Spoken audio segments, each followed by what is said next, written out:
Hello everyone, Minute Plus Meditation here. It is Thursday, January the 5th. And again, for our American brothers and sisters, the Feast of St. John Neumann. I believe that's how it's pronounced. From the first reading, 1 John 3 now. My little children, this is the message you have heard from the beginning, that we should love one another. He repeats this over and over and over again. That's why he's called the disciple of love or disciple of divine love. We must not be like Cain, who was of the evil one and murdered his brother. A little further down, we know that we have passed from death to life because we love one another. Whoever does not love abides in death. And he keeps repeating this idea. It is said, I think it was St. Jerome who sort of conveyed this about St. John the Apostle when he was on the island of Patmos, exiled there, an old man.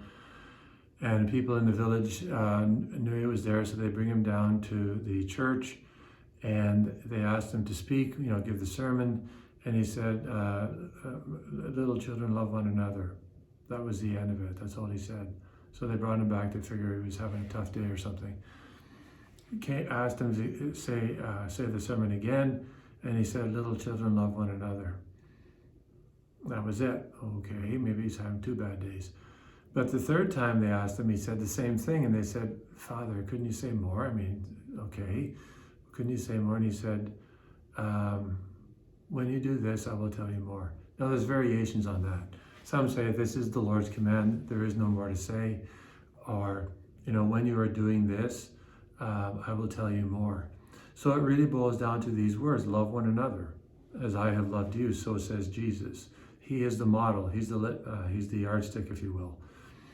He's the paradigm. And, we can talk about all the other commandments, but if we're not loving one another, we're not getting anything right. And in St. John of the Cross says, in the evening of life we'll be judged on love, how we have loved.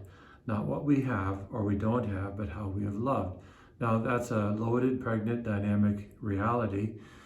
It's have we willed the good for another as other? Have we used our goods only for ourselves?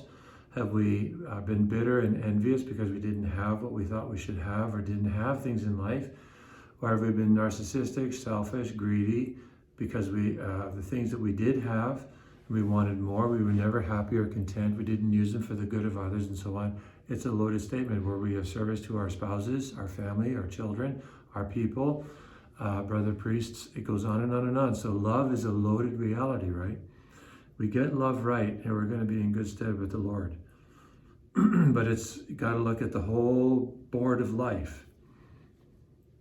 Over to the Gospel, John 1, 43 to 51. So now he chooses after choosing Andrew and Philip, Jesus decided to go to Galilee. He found Philip and said to him, follow me. Now Philip was from Bethsaida, city of Andrew and Peter. Philip found Nathanael and said to him, we have found the Messiah. So many things can come from this. I've spoken about this maybe, I can't remember, weeks ago, a month ago. The same gospel. Of course, that's going to come up over and over and over again. What I want to focus on this time is that Philip found Nathanael and said, we have found the Messiah. So after choosing Andrew and Peter, then he found Philip and said, follow me. Philip then finds Nathanael. So you see, they wind up looking for other people. They bring them on board.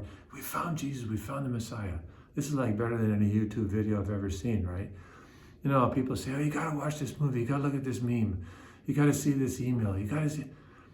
Well, all this stuff is like nothing compared to I have seen the Messiah. I know I've met the Christ.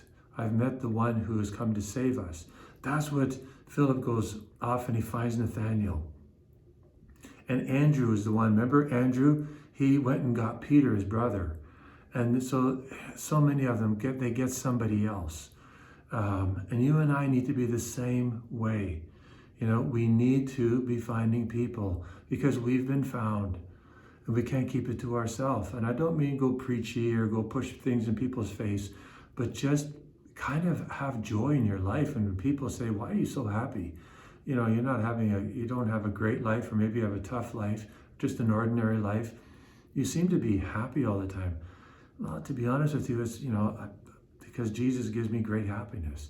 It can come up in ways. If you ask to give permission to the Lord to use you as an instrument, he will use you.